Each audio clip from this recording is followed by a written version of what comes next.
Welcome to the Extended Gamut Podcast, episode 500. No, I think it's 11. Yeah, Could 11. be 10. I think it's 12. Okay.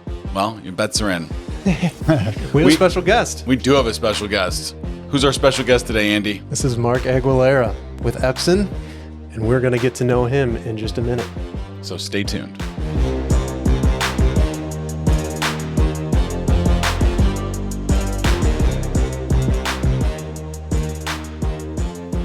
Well, this is sort of a streak we got going here. I think this is like our third guest in a row.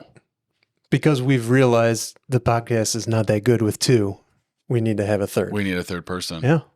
So this is Mark Aguilera, product manager for the Epson P-Series photo and poster printers, right? Yeah, photo and proofing. So, but you know what, guys, thanks for having me. I'm really excited to be here, and it's really great to visit you. Yeah, so I'm the SureColor P-Series product manager, and that's everything from our 13-inch all the way to our 64-inch P-Series printer. Yeah. Awesome. So, a product manager. Yeah. What does that mean? Yeah. So at Epson, the product manager is responsible for the whole entire product line for whatever series that you're part of. So for me, it's the P-Series. And that's everything from product development to the success of it in the market to all of the product-related resources that a reseller would use or a distributor would use to sell the product. So basically everything. Yeah. And, you know, I touch in one way or another. We're also responsible for forecasting and for marketing information. So there's quite a lot in the product management role at Epson for sure. It sounds like from beginning to end. Yes. Like, do you have a favorite part, like for you personally? Do you have a least favorite part? Forecasting can be really challenging, especially with market conditions the way that they are. Like just kind of predicting what the market's going to do with a product can really be challenging. I would say my favorite part is the pre-launch part, coming up with new product ideas, talking to resellers like yourselves and end users and such about, you know, what type of product that they would like to see in the future. I think that's my favorite part because you're kind of dreaming up the information and then you share that with Japan and then products come to life. So I really like that pre-product launch phase. So tell us about how it works interfacing with Japan and getting the ideas from your team and from the end users over to Japan and then having them build a product. What does that look like? Yeah, that's great. Yeah, so you know, Japan does all the development, and what they do is they look to us in America to give them feedback of what the U.S. market wants. So we meet with end users, we meet with resellers, we ask them questions, and then we take that information and we share it with Japan, and it's part of the product planning process. We highly believe in listening to our end users, and we try to make products that are a direct result from feedback directly from customers. And it shows. Like, I can give you an example. Like, we came to market in 2019 with the SureColor P7570 and the 9570.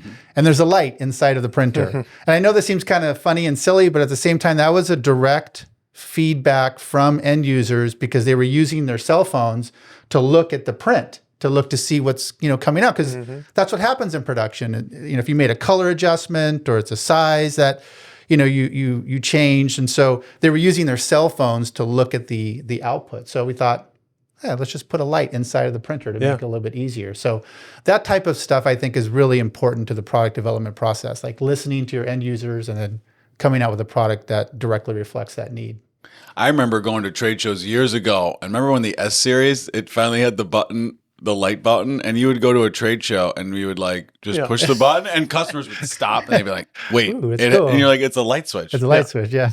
I'm sure people in Japan were like, that's what they want. Yeah. I love the feedback that we get from customers is always so funny. It's like they love the knife that ships with the S series, or they love that it soft closes the door. Like it's so funny. So I'm sure, like meeting with customers, I'm sure you hear all these little things. Yeah, and it goes both ways. Sometimes it's negative, like, oh, I don't like the way that the catch basket was designed. Can you redesign the catch basket? And we really don't like this, and we really don't like that. So you kind of have to take the good with the bad and know that everything is constructive, and then it's also authentic, right? Because it's coming directly from an end user. Yeah. So we take it pretty seriously. I feel like with these new P85 70 and the T7770. I mean, there's been a lot of improvements. You're talking about catch basket, the roll, like how many rolls it can handle, how it handles roll. I mean, even the display screen. I mean, there's the way it ships, how easy it is to set up. Yeah. There's a lot.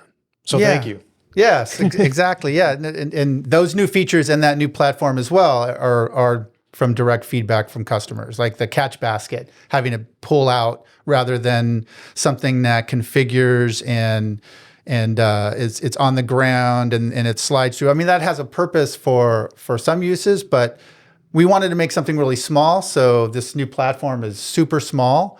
And when you need the catch basket, you pull it out and then you push it back in when you don't need it. So I know the worst part for Andy and I back in the day, let's call it, was you get the whole printer assembled and then we were trying to figure out how to put the catch basket together. It takes longer with to those little black basket. rods. And then like, wait, what part goes in that silk little sock or... I think it came with IKEA instructions. Yeah, that's right. So do you think it's different for you? So Epson's in so many markets now, DTG, Fabric. For you, managing what is basically the lifeblood of the Epson product line that's been around the longest, is the most mature probably. Is it different managing that type of segment versus some of these others? I think so, because, Epson users, they are so knowledgeable about our products and our product history.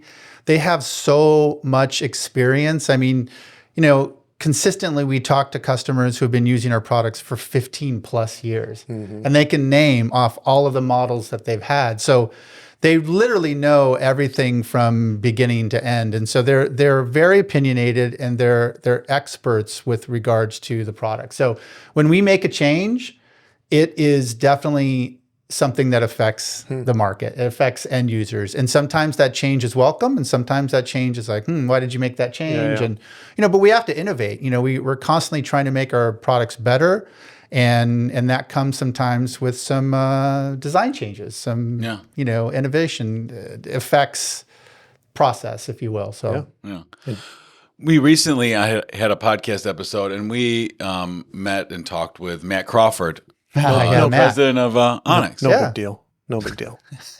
And we were asking him about like his perspective of like new technology comes out, and then how does like the RIP manufacturer get involved? And is it like A is going to B or B is going to A? And then I'd be curious, like your take on like, all right, you're bringing a new product to market.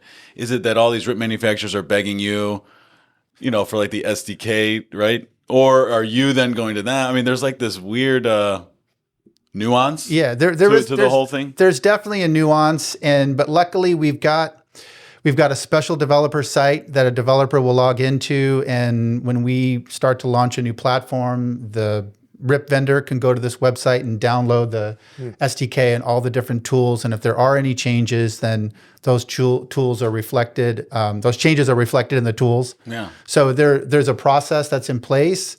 Then it depends on the RIP manufacturer's ability to produce a driver in a timely manner from when we ship the product, and that they version their RIP software, if you will. Yeah. But usually they're used to that. I mean, but I do feel their pain because every manufacturer is always producing a new printer. So there's a lot of software development that usually needs to take place in order for a RIP to support all the different printers out there in the market. And they have to be thinking, well, are people going to buy our RIP? Yeah, that's right. Do we want to put our time here? Yeah. Yeah, for sure. That's interesting. Yeah, it is super interesting. So they all kind of have access to this portal, so they all kind of get it at the same time, so you don't have to play favorites or... Yeah. Nope. No, we try not to play favorites. We try to make it fair. We try to make it open to our what we call software vendors, basically. And so they all have access to this site, and it's there for them, so that they can write the appropriate drivers for their RIP. Cool. I was wondering, you think about Epson, and you haven't always worked for Epson. You've been at Epson how long? Since April of 2020, actually. April of 2020. Yeah. Nothing's really happened, really. In Yeah, time. it's right when COVID began, which was crazy. And so what do you think is like the key differentiator when, people choose Epson in the marketplace? So you could work anywhere you want. You work at Epson, you're bringing these different products to market. Like, why Epson? I mean, from your perspective. It's funny. I got my start in this industry in 1995, which is just seems like so long ago. And the first place that I worked was a small graphic arts reseller called Nelson Keystone that had a digital imaging department. Okay. Right, with a digital, like an emerging technologies department. This is when the transition of analog to digital was happening. Right, it was all about that, and computer to plate and direct to plate was all brand new in the graphic arts industry. So this digital imaging facility that we had, this lab, I was one of the assistants to run the demo room, and then I wind up running the demo room. That's when I had the first Epson Stylus Pro 9900. No, Stylus Pro 9000. That shook when it went back and forth, and it shook. And that was my first introduction to Epson, and I loved it. And ever since then, I've always had some form of relationship with Epson. But then fast forward until April 2020, where now I'm working for Epson. And it's come full circle, which I think is really, really interesting.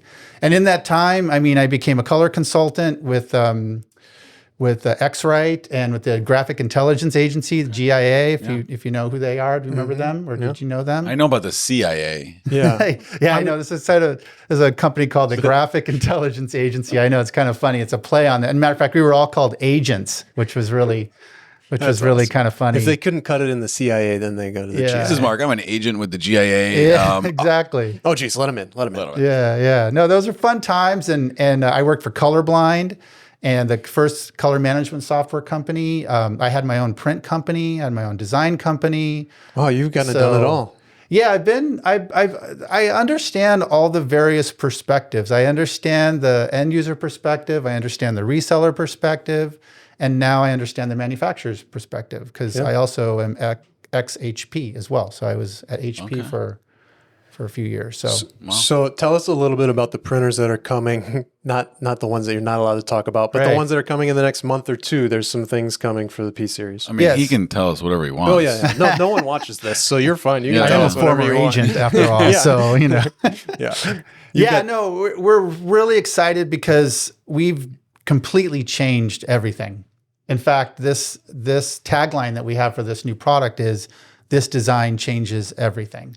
Because if you look at it, it's completely different than any other Epson that's out on the market. So last year we introduced a SureColor P8570D. It's a 6-ink, 44-inch printer with a Adobe embedded print engine. So it's got a built-in rip. It's dual roll. So it's the first P series that has dual roll.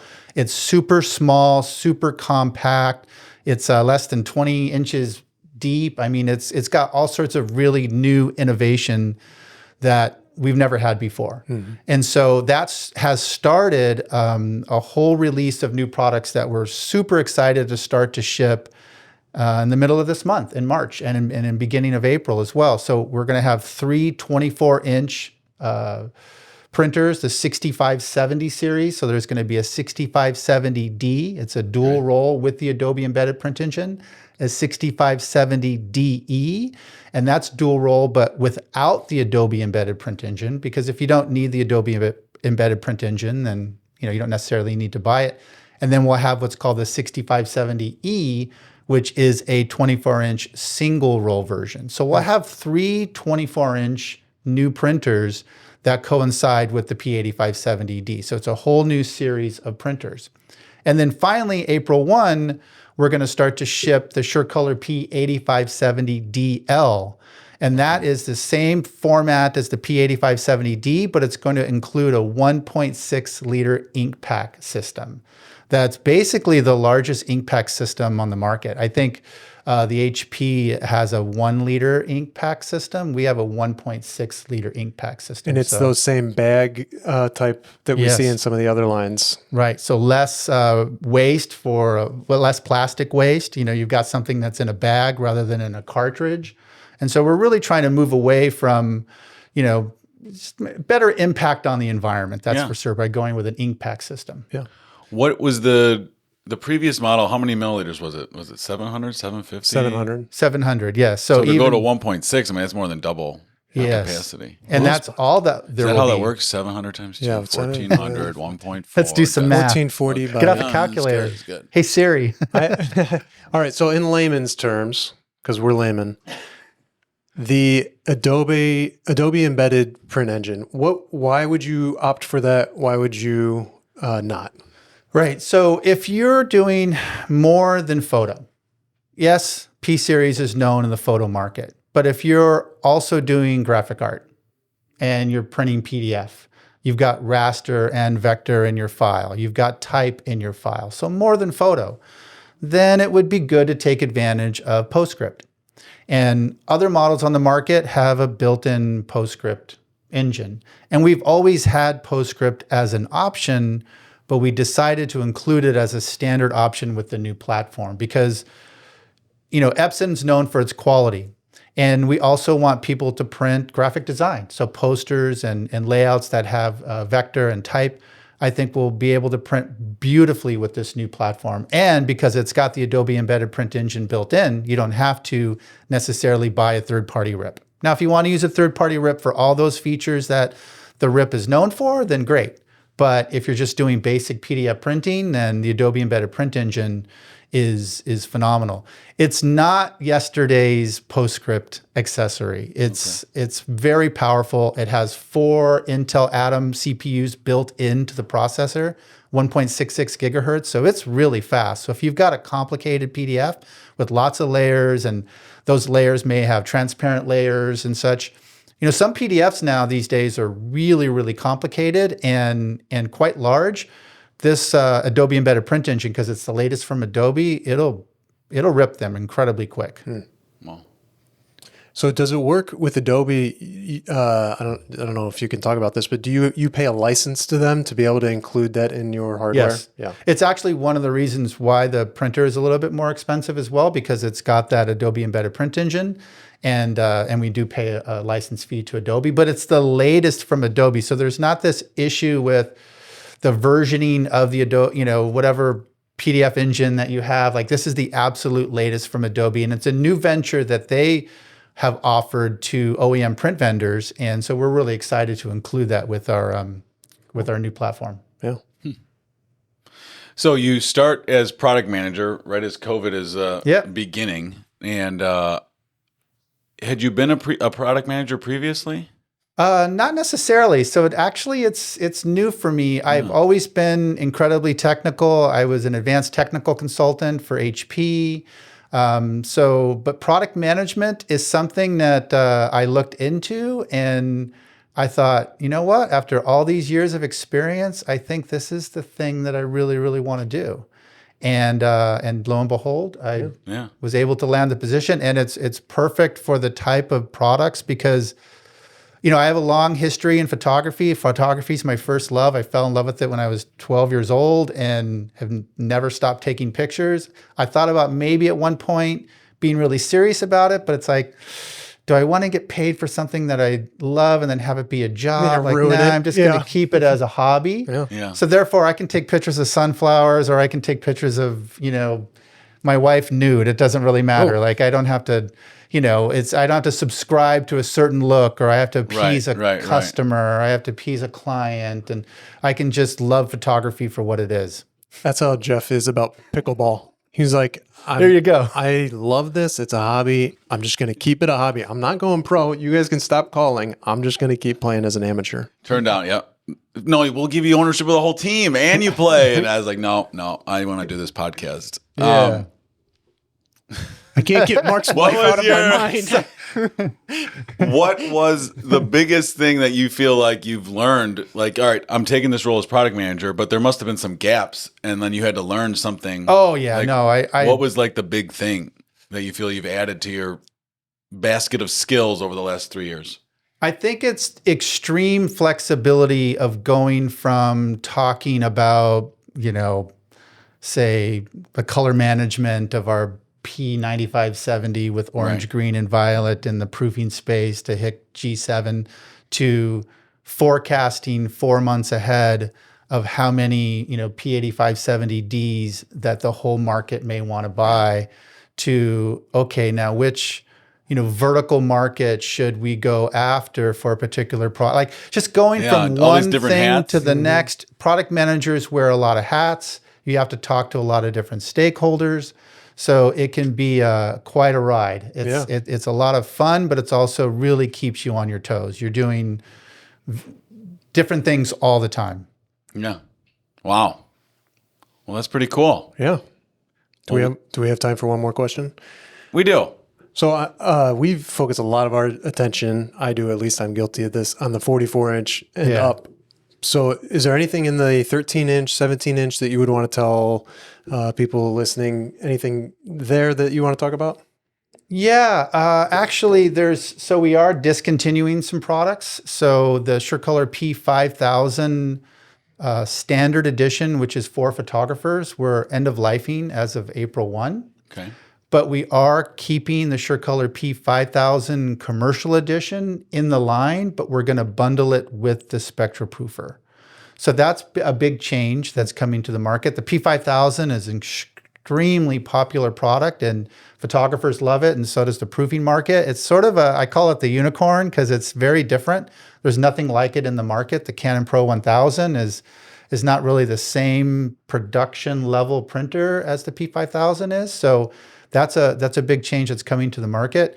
As you know, we have our SureColor P700, our 13-inch printer, and our SureColor P900, our 17-inch wide printer. Those are going to be in the line for a long time, and they sell well. And they have a new form factor, which is pretty cool. It looks like almost like a high-end stereo component. If you haven't seen it, I mean, it's got such a sleek look, and I personally, love both of them.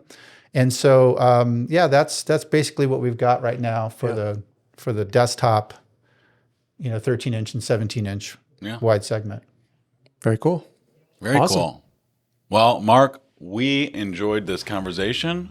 Jeff, I've totally enjoyed it. I think this is so cool what you guys are doing, and I just hope you continue to do it, and I can't wait to see who comes next. Yeah. Well, thanks, and thank you for listening, and that wraps up this episode of the Extended Gamma Podcast.